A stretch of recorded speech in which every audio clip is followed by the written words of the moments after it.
할렐루야. 하나님께서 오늘 하루도 넉넉한 은혜 가운데 인도해 주실 줄로 믿습니다. 다 같이 사도신경으로 신앙 고백 같이 하심으로 새벽 예배 하나님 앞에 같이 드리십니다. 전능하사 천지를 만드신 하나님 아버지를 내가 믿사오며 그 외아들 우리 주 예수 그리스도를 믿사오니 이는 성령으로 잉태하사 동정녀 마리아에게 나시고 본디오 빌라도에게 고난을 받으사 십자가에 못 박혀 죽으시고 장사한 지 사흘 만에 죽은 자 가운데서 다시 살아나시며 하늘을 오르사 전능하신 하나님 우편에 앉아 계시다가 저리로서 산 자와 죽은 자를 심판하러 오시리라. 성령을 믿사오며 거룩한 공회와 성도가 서로 교통하는 것과 죄를 사하여 주시는 것과 몸이 다시 사는 것과 영원히 사는 것을 믿사옵나이다. 아멘. 할렐루야. 오늘 함께 나누실 하나님의 말씀은 창세기 22장 1절로부터 4절 말씀까지입니다. 창세기 22장 1절로 4절 말씀입니다. 한 절씩 교독하시겠습니다. 그 일 후에 하나님이 아브라함을 시험하시려고 그를 부르시되 아브라함아 하시니 그가 이르되 내가 여기 있나이다.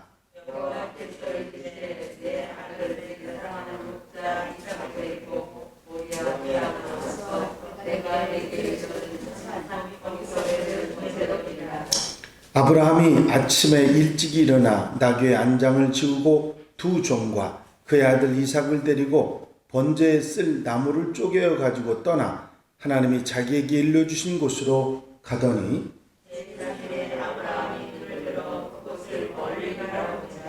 아멘. 할렐루야. 아브라함의 믿음이 하나님과의 관계 속에서 계속해서 자라고 훌륭한 믿음의 사람이 되었지만 아브라함에게 있어서 일생일대 정말 신앙의 위기라고 할 만한 그런 상황이 이제 왔습니다. 100살에 난 아들 이삭을 번제로 드리라고 하는 하나님의 명령이 떨어진 것입니다. 오늘 본문 가운데서 하나님께서 아브라함을 시험하시려고 부르셨다. 그런 말이 나옵니다. 하나님께서 아브라함을 시험하셨다는 말을 쉽게 이해하지 못하고 받아들이지 못하는 성도들이 있습니다. 야고보서에 보면 하나님께서는 친히 아무도 시험하지 않으신다고 말씀하고 계신데 무슨 말씀이냐? 그런 이야기죠. 야고보서 1장 13절에 보면 사람이 시험 받을 때에 내가 하나님께 시험을 받는다 하지 말지니 하나님은 악에게 시험을 받지도 아니하시고 친히 아무도 시험하지 아니하시느니라 하는 말씀이 나와 있기 때문이죠. 성경에 나와 있는 이 시험이라고 하는 단어는 주로 두 가지 단어를 사용하고 있습니다. 하나님께서 성도들을 연단시키시고 믿음을 성장시키시기 위한 시련으로서의 시험은 페이라스모스라고 하는 단어로 되어 있습니다. 그리고 사탄이 성도들을 넘어뜨리기 위한 유혹으로서의 시험은 페이라조라고 하는 단어를 사용하고 있습니다. 그래서 페이라스모스는 하나님이 하시는 믿음을 성장시키고 믿음의 연단을 위해서 시련으로서 주시는 시험이고요. 페이라조라고 하는 말은 사탄이 사람들에게 죄를 짓도록 유혹이나 아예 넘어뜨리려고 하는 그런 시험을 페이라조라고 말하고 있습니다. 오늘 본문에 나오는 단어는 페이라스모스입니다. 하나님께서 믿음을 성장시키시기 위해서 주시는 시련이라는 단어입니다. 따라서 하나님께서 성도들을 연단시키고 훈련시키기 위한 시련은 있지만 죄로 넘어지도록 아예 넘어뜨리려고 하는 미혹하는 시험은 절대로 하지 않으신다 하는 사실의 말씀이 야고보서의 말씀인 것입니다. 오늘 본문에서 나오는 하나님께서 아브라함에게 주신 시험은 일종의 시련, 즉 우리가 영어로 표현하면 테스트, 그런 의미를 가지고 있는 것입니다.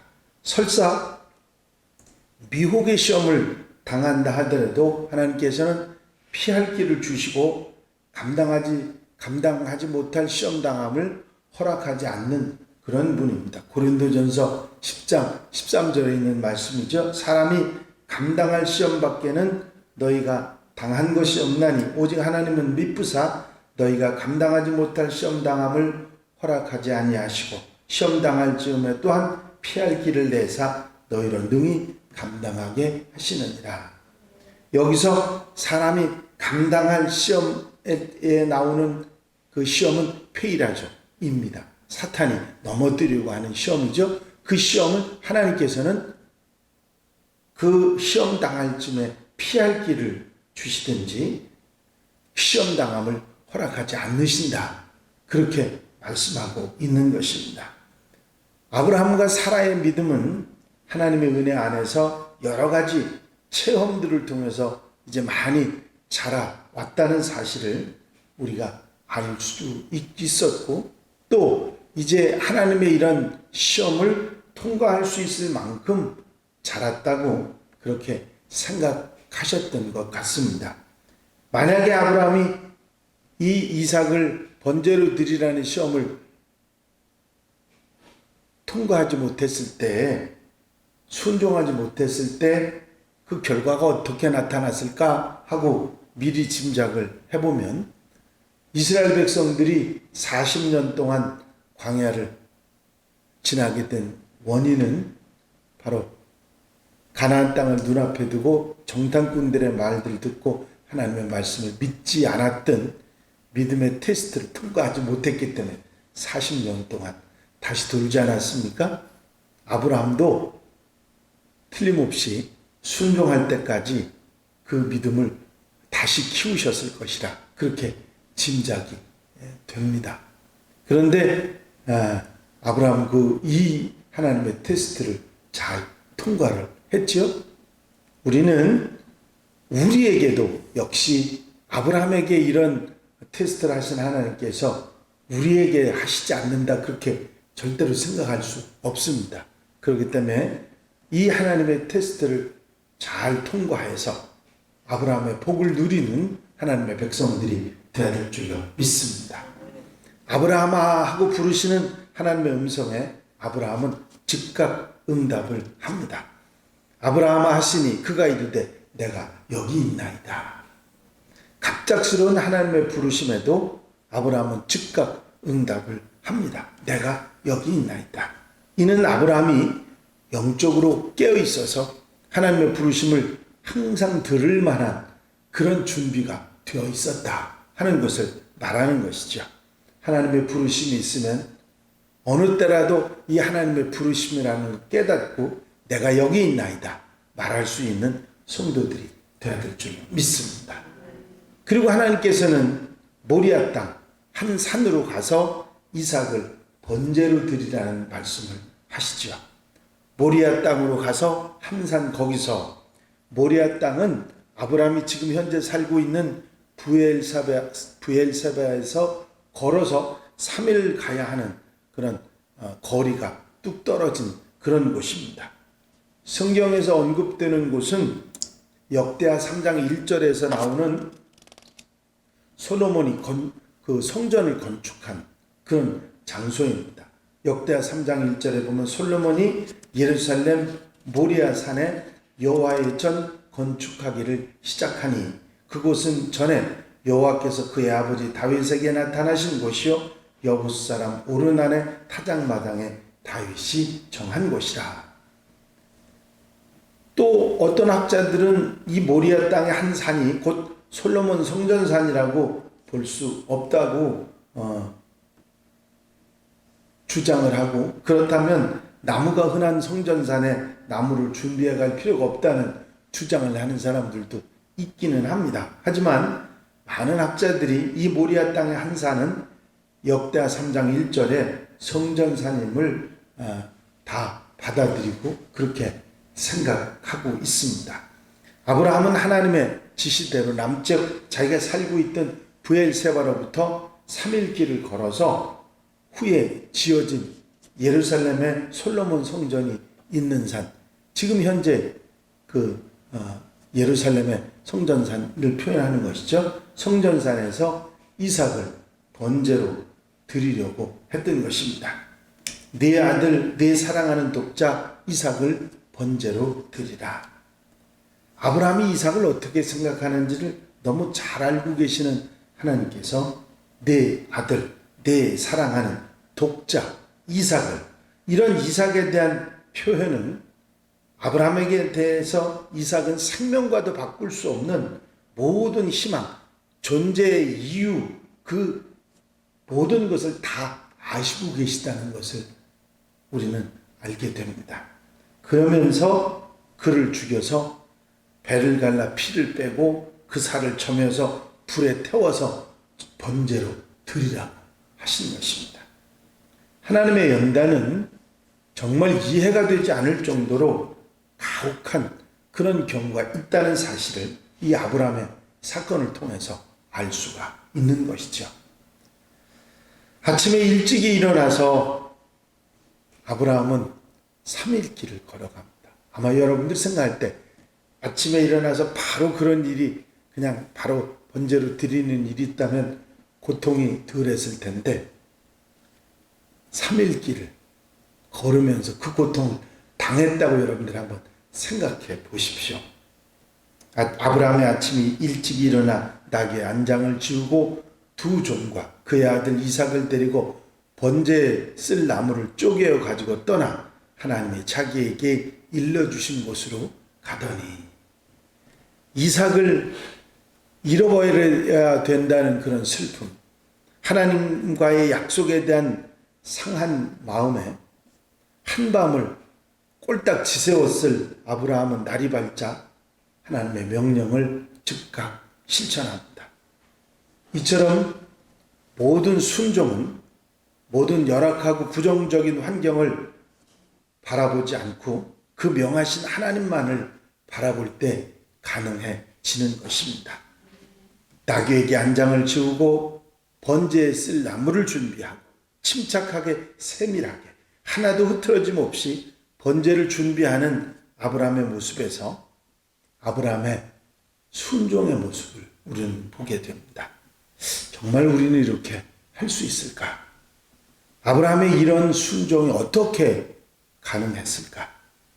다시 한번 생각하고 묵상해 봐도 위대한 믿음이라고 말할 수밖에 없는 것입니다. 이제 거의 도착해서 모리아산이 보이는 곳, 약 한 4, 5km가 이제 떨어진 곳에 아브라함 일행이 도착합니다. 제3일에 아브라함이 눈을 들어 그곳을 멀리 바라본지라. 이제 조금만 걸으면 된다고 멀리 보이는 그곳에 아브라함의 눈에 어떤 마음이 담겼을까 우리가 짐작이 됩니다. 그러나 그런 마음, 그런 암담한 상황 속에서도 끝까지 하나님의 말씀에 순종하고 있는 아브라함의 모습이 정말 대단하고 존경스럽지 않을 수 없습니다. 본문 사건 이 이야기 가운데 나오는 아브라함의 순종은 정말 엄청난 순종입니다. 이해도 받아들이기도 상상도 하기 어려운 순종의 모습이지요.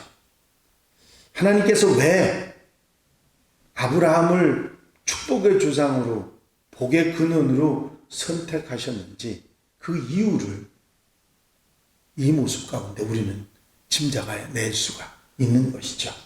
여러분, 우리가 아브라함과 같은 믿음이 없으면 솔직히 시인할 수밖에 없습니다. 하지만 부족하지만 하나님의 말씀과 명령에 순종할 수 있는 그리스도인 하나님의 사람들이 되어야 될 줄로 믿습니다. 오늘 하루도 하나님 말씀을 따라서 진실하게 그리스도인으로서 믿음과 순종으로 살아가는 복된 하루가 되시기를 주 이름으로 축원합니다. 기도드리십니다.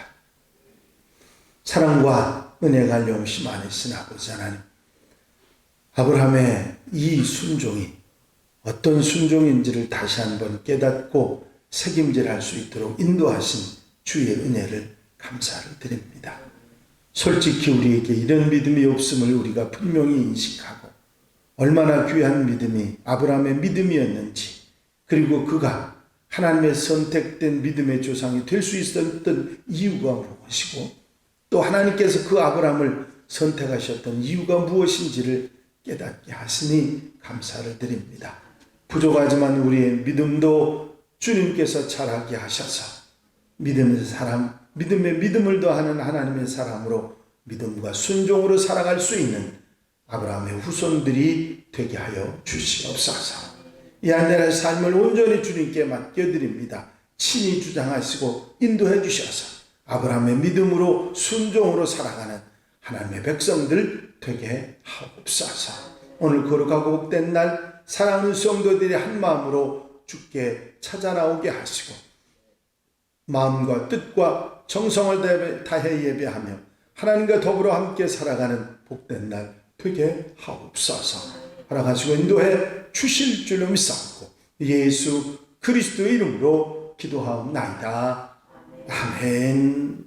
주님 가르치신 기도 함께 드리십니다. 하늘에 계신 우리 아버지시여, 이름이 거룩히 여김을 받으시오며 나라의 마옵시며 뜻이 하늘에서 이루어진 것 같이 땅에서도 이루어집니다. 오늘날 우리에게 일용할 양식을 주옵시고 우리가 우리에게 죄 지은 자를 사하여 준 것 같이 우리 죄를 사하여 주옵시고 우리를 시험에 들지 말게 하옵시며 다만 악에서 구하옵소서. 나라와 권세와 영광이 아버지께 영원히 쌓옵나이다. 아멘. 이 시간 기도하실 때에 교회 분과 발전을 위해서 공통기도 제목들 위해서 중보기도할 분들 위해서 기도해 주시고 자유롭게 기도하시기 바랍니다.